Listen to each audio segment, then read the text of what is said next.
So Orenge, we're back from that break, and this was now the pivot point when you decided this was the call, you needed to obey it and heed to this call, go to rehab. So you went to rehab. So what happened? You know, it's good to just remind the audience. But sometimes these decisions are not, it's not conscious, it's not calculated. I thank God that there were contributing factors that enabled me to go. One, having a family. And then also the thought of, you know, I was able to calculate and see doom ahead.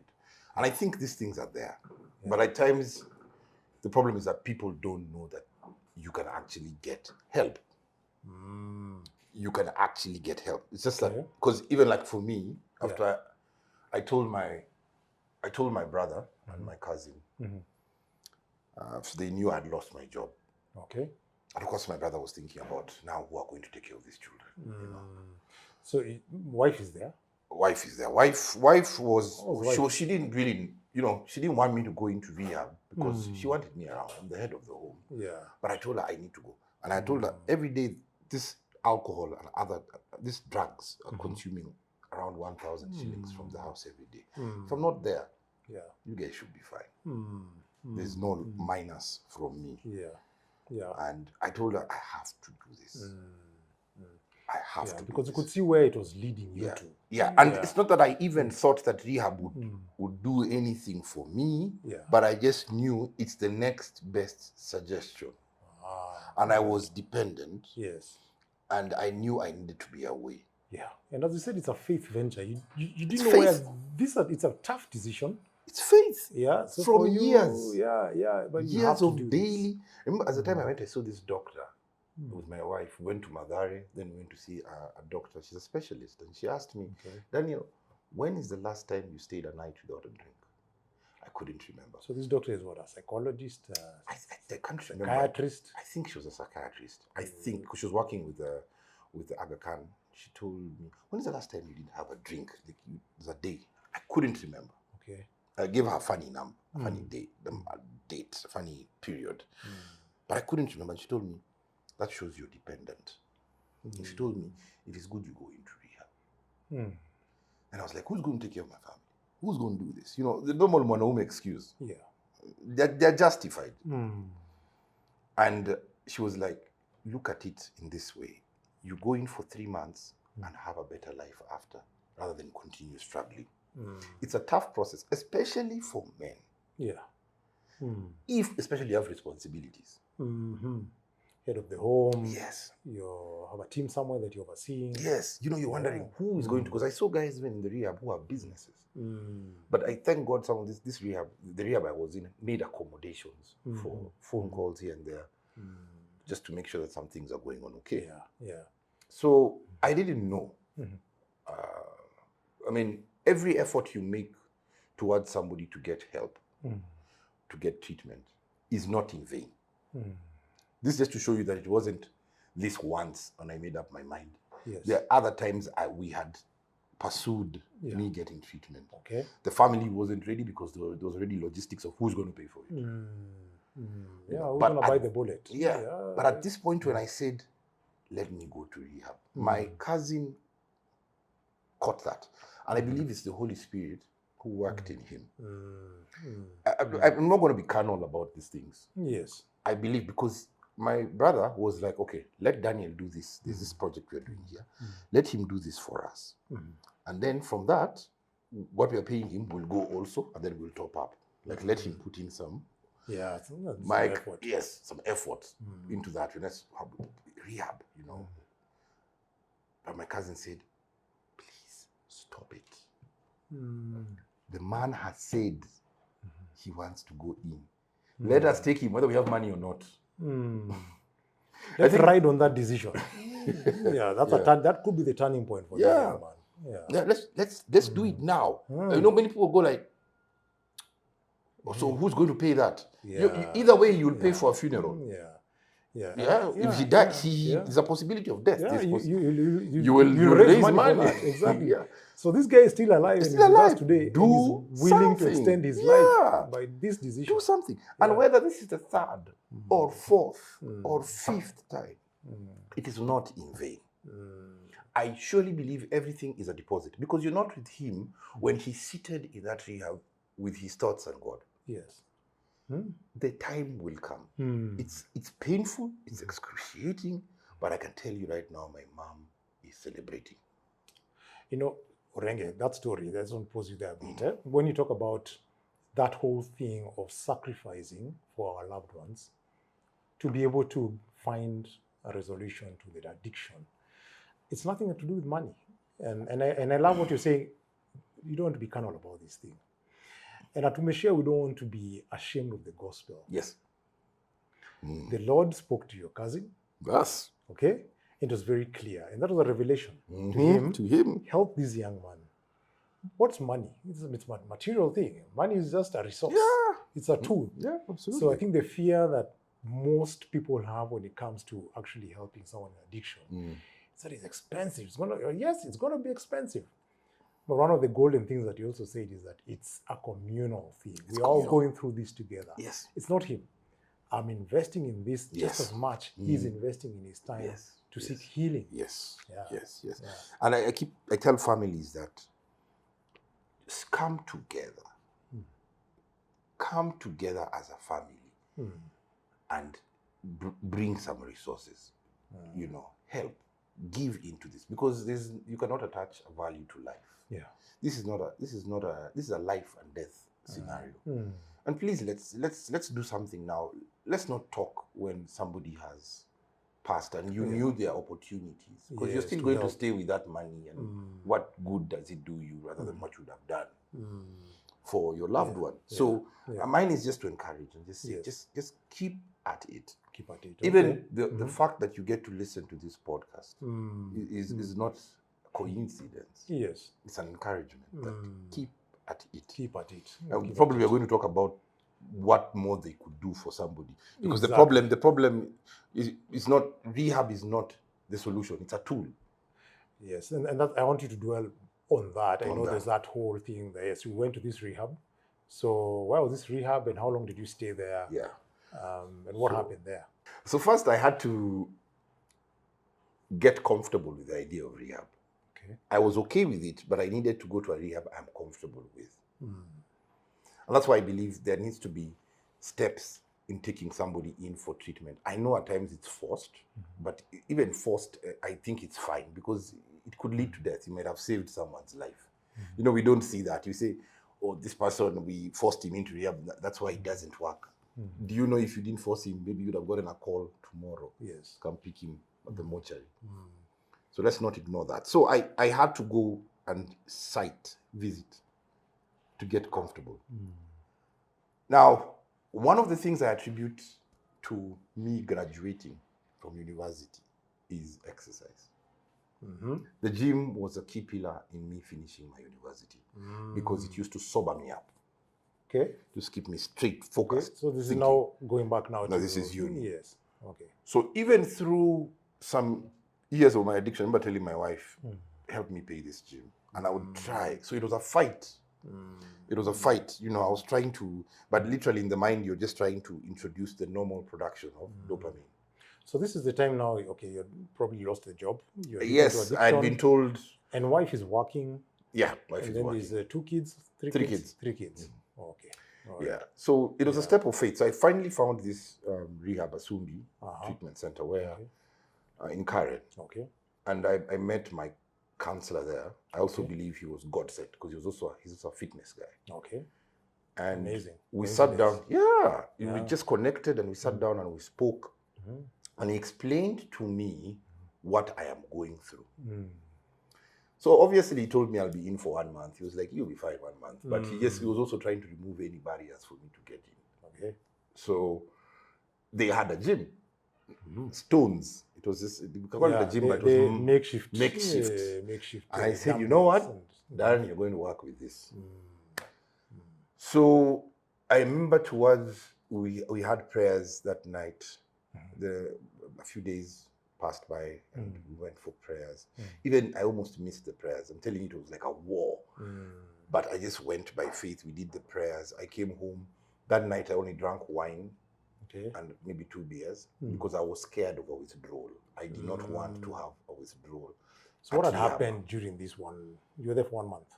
Yeah. So what happened? What is it that you go through a program? Yeah. So you get introduced to the 12-step program. Okay. Step 1 is even before you start the 12 steps, you get to learn what alcoholism is. Okay. Now my counselor spoke, and that's why I say it was the work of the Holy Spirit because my eyes were opened. You know, it was a revelation when he said that when you drink, where you have gotten to, when you drink, your brain is releasing excessive dopamine. All right? And you are addicted to that. That dopamine is what they call the happy hormone. The happy hormone. Yeah, it's a feel-good hormone. Your brain now you have rewired your brain. So tomorrow there's a plunge. There's a deficiency in it. There has to be a balance. Yeah. So when you're there, you seek the same substance to try and ideally get normal. But then it's the same vicious cycle. A gentleman told me on a bike, never forgotten him, told me, kutoa lock, ni kuweka padlock. Kutoa lock ni kuweka padlock. Then you lock yourself again. Yes. Yeah. It's a pretense, but I mean, it's because you're feeling sick, you're feeling horrid, so you're trying to be normal. So, okay. And so it's just an extension of the vicious dopamine cycle. Connection. Yes. And you know, I like what I learned outside rehab is that the brain, when people use substance, this substance causes an artificial high. It triggers the part of your brain responsible for joy, stimulation. But it does it. It stimulates it. Like if we would look at alcohol, it would cause 90 and sex causes 50. So it's nothing. It's not, the brain is not used to this. It's like, what the hell is this? It accelerates it. Yes. It stimulates the brain. And the brain counters that with another hormone. Okay. We think getting high is a good thing, but the brain is saying it's a bad thing. This is not normal. Can we regulate it? So it releases another hormone, which I read called Denofin. Denofin comes to counter that high. So the brain continues releasing this hormone. Denofin. Okay. Continues to release this hormone even when you're not drinking. And alcohol can take 10 days to leave your body. So you can imagine 10 days with a hormone that causes depression in your body. Yeah.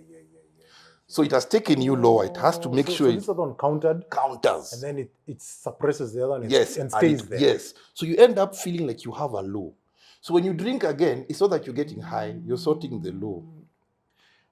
Something that came into my mind. So is that how also when you talk about phone addiction and social media addiction, when your thumb is competing, scrolling, you're spending hours looking for something, and so your dopamines are being released. Yes. Then when there's that withdrawal symptom from that experience, you feel lonely, you feel empty. Yes. Again, you feel like I'm not connecting. And your brain is releasing something to counter that.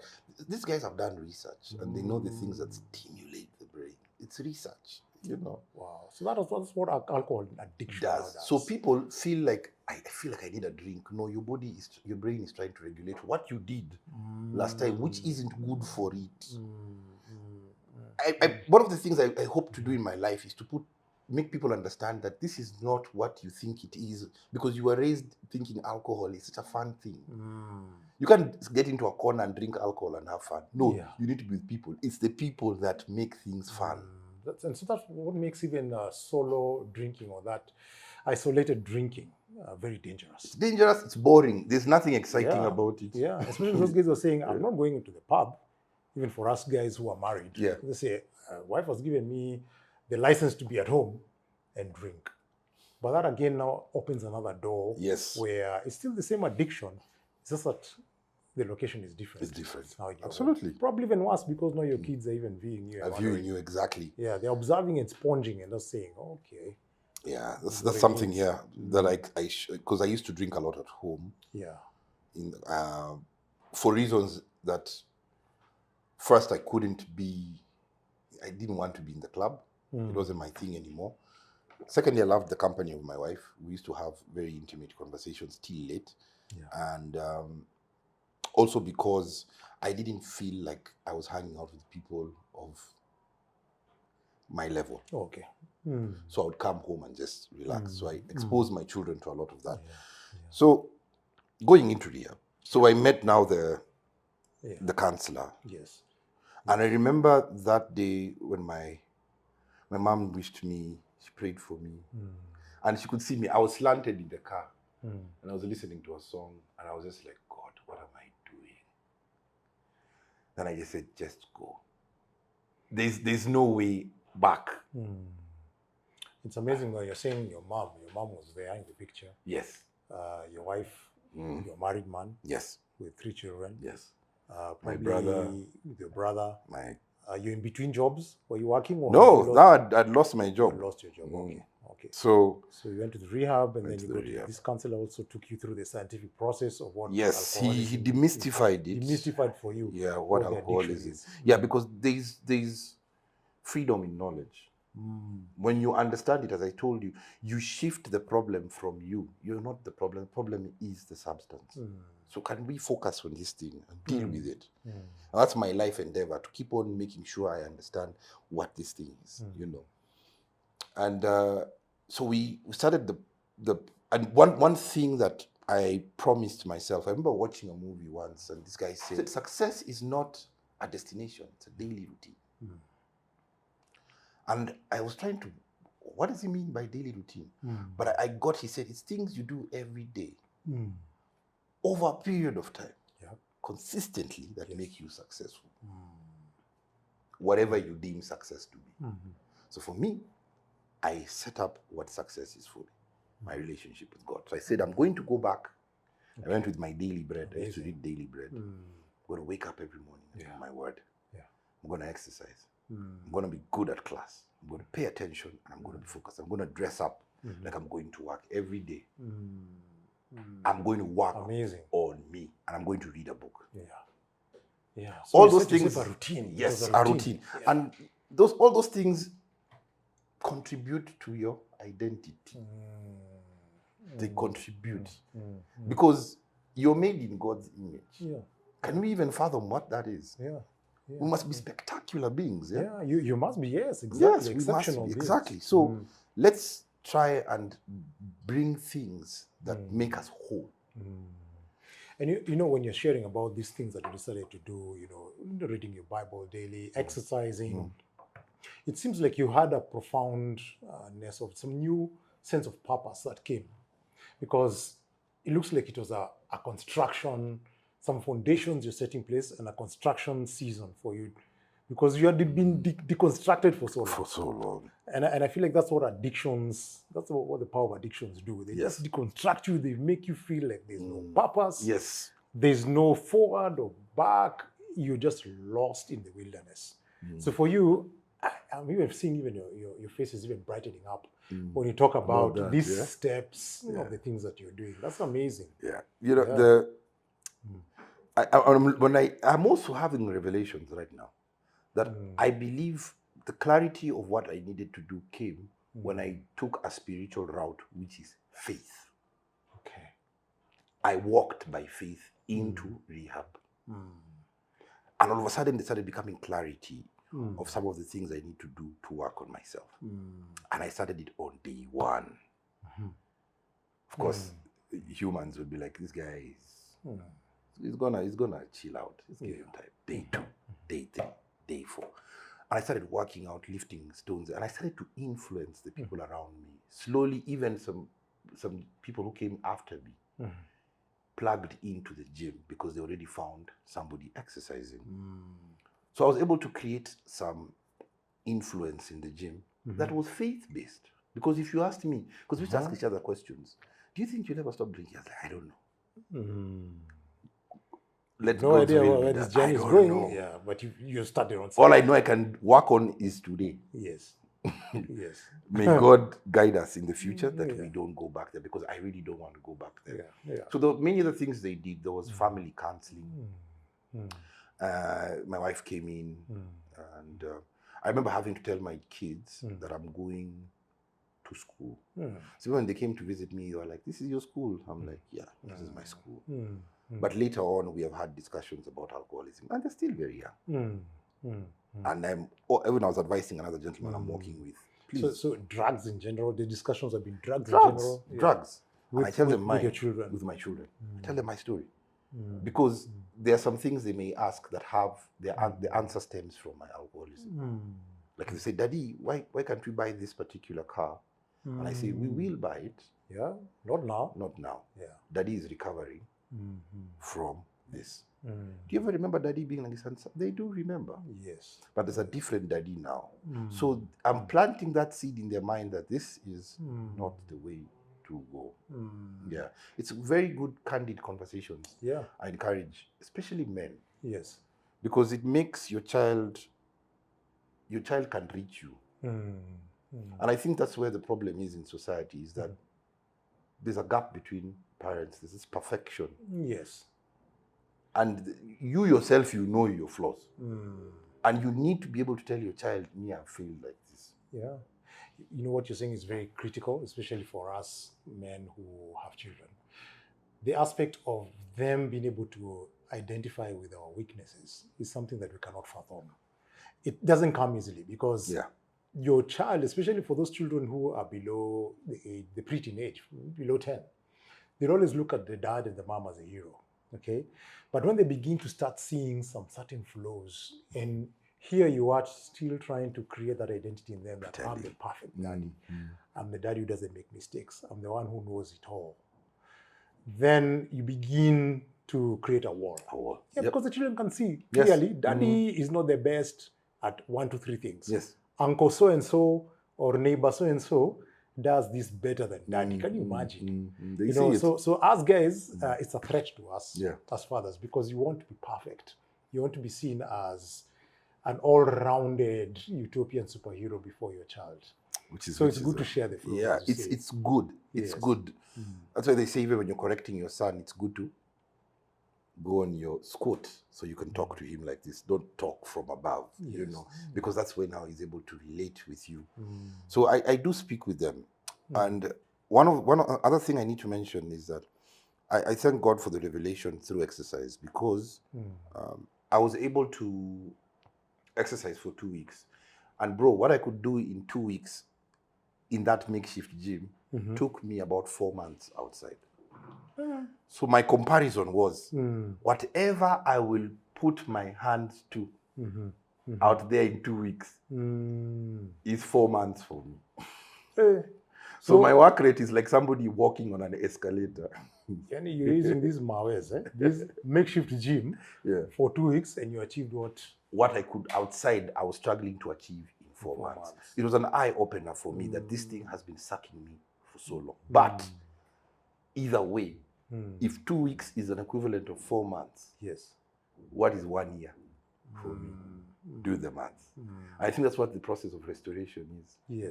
Yes. I will restore unto you multiple, 3, 4, 3 times I will give unto you, because there's a zeal that comes whenever you've come from a dark place. There's a new lease of life. So I worked my program. And all you can do, the Bible says, God says, do what concerns you. So there's something that concerns us. And I did what concerned me. And I did it well. I remember even them allowing me to go and do a voiceover that I had not finished for my boss. So and my boss sent the money home. It's because I had already presented myself as somebody who wants to get better. So I mean, I hope this even gets played in rehabs. So it can change, because I believe that there needs to be a constant change or a constant injection of positive energy into rehabs, where people can believe they can get better. Because people come with all sorts of wounds and hurts. So you find the environment is negative. Yes. So it's the rehab's work to continuously pour, either from the alumni, either from people who are doing well, either through its content, whatever, to just bring hope. Because it's spiritual. It is spiritual. It's spiritual. And you know, as you're talking about this whole spiritual thing, I've also come to realize that addictions are trying to fill in a certain gap that may have occurred when you're growing up. Yes. Or probably there's an incident that happened as you're growing up or in your earlier years that gave some pain. It brought some pain, and that pain grew. And when that pain grows, you're trying to numb that pain. You're trying to numb that wound that you have through what we call coping mechanisms. Yes. And that word gets thrown in, you know, here and there in conversations. But so you start now looking for something to cope normally. And so it's mechanized in form of gaming, gambling, sex, workaholism, or alcoholism, drugs. So did you notice any patterns earlier on in your life that may have resulted to how you are acting out from when you're in university in terms of just being soaked into drugs? Do you notice anything? My love language is affirmation. I think everybody needs affirmation either way. Yeah. Christ himself needed it. God had to say, "This is my son, in whom I'm well pleased." Well done, my son. Well done. Yeah, well done, my daughter. That's what I wanted to hear. It's important. And I honestly feel like, you know, the economical challenges we face every day, the hardships of life, have been manufactured to keep parents absent or drawn into the issues of life. Yes. Because I feel that's what I understand that's what my dad went through. He battled with the issues of life in his head, the betrayal of friends, rat race, the loss of money, the choices he made. Yeah. And when you're lost in that world in your head, you don't connect to the children. You're there, but you're not there. You're there, but you're not there. You're not there. So I feel that was because I really used to look up to my dad. I am so like my dad. I have this, my third born is called Gerard. Oh, Gerard is just another one. Gerard is daddy's boy. Yeah. Daddy's boy. Yani Mungu alinipata. He just gave me Gerard after Rehab. Mama was pregnant. Yeah. Oh, really? Just. That's amazing. So immediately after Rehab. Immediately after. Gerard came. So Gerard may be what? 3 years now? 3 years. 3 years, okay. So Gerard loves me. Yeah. And I can imagine if I come home every day, angry at life, and I do not give that boy attention. Man. You see that void there? Doing him a disservice. Yeah. And he will grow up with a void. And that void will be filled by something else. And it's never something good. You know, Daniel, even as you're talking about that, I mean, that's something which I saw a long time ago with my upbringing, okay? And I think most of us in the era of growing up in the 80s and the 70s, our parents did what they could. Yes. They did what they could, and so we cannot really blame them. But then the consequences were there. They're there. They're there, whether you like it or not. Yeah. So for me, I make sure that I affirm that word affirmation. I affirm my children. Yeah. So I always talk to them, you know, speak positive about them. I also let them vent when something is not happening well, and instead of just suppressing them and tell them, don't talk about this, don't be angry about this. No, let them vent, because when you give them that environment to just be able to express their anger or their fears, just as much you give them the opportunity to express their happiness, their joy. Yeah. You create a very healthy environment where they're able to give you feedback, even about how your father skills are, you know, the journey of fatherhood. Yes. Things that they'll be able to tell you, especially when the kids are growing older. And you know, Gerard is 3. I think all my kids are now around the preteen and teen era. So they become more aware of who daddy and mommy is. They become more aware of the world around them. Yeah. They start learning about their personalities, knowing what they're good at, what they like, what they don't like, who they don't like. So, you know, and that's why the Bible says we need to become like children. Yeah. We need to have the innocence of children. Yes. So can I, as dad, who's so busy fending for my family, who's busy out there looking for the bread and butter, influencing groups, you know, trying to live a life of influence out there, can I actually move at the pace of my children and come back to them? And I like what you're saying when you're talking to your children, come down to their level. Down to the level, yeah. And be a child like them and start relating with them that way. Yes, you're the father, but just relate with them with that point of innocence. You learn a lot. Yeah, you learn a lot, and it humbles you. Yeah. It humbles you thoroughly. The other day, a gentleman asked me, I told this gentleman how many kids I have, and he was like, at home, there must be a party every day at your home. You know, 5 kids. I'm like, when I get home, I realize it's only me with problems. They are living in a world, and I realize you're overthinking things. Yeah. Enjoy the now. You know, all we have is now, present. It's tomorrow is an illusion. Yes. You know, present keeps moving. Yeah. Keeps moving, and we worry too much, and we miss. We miss on the now. Yes. So this affirmation thing you're talking about is important, and also another spiritual thing: humility. Humility is in the word "I am sorry." Okay. You can mess up. I will mess up. There are days I will shout at my son, and I know I've done wrong. If we compound this, it could be 10 years of absenteeism as a dad. Yeah. But the word "I am sorry" can change a lot. Just I am sorry. Just I am sorry. Yeah. And that I am sorry is heartfelt. It's a spiritual connection, because I am sorry, understanding why you're sorry. Not an I am sorry because it will change things, because I genuinely, I am And even sorry. saying I am sorry is modeling for them a way to be able to be saying the same thing. Yes. When they're playing with their siblings, when they're playing with other children. Owning up. Owning up. Owning up. Even when they disobey their parents, they'll be able to say that because you've modeled and shown them how to actually create a reconcilable relationship. Genuine I am sorry. With them. Yeah. They say kids do not what we say, but what we do. Yeah. So when you look at my childhood, that's where I can see. And many people, when I was in university, you see some people coming into university, and everybody comes in with their own wounds. And you see people doing things just to fit in. So there's one FOMO, fear of missing out, just to fit in. You see a beautiful girl drinking just to fit in.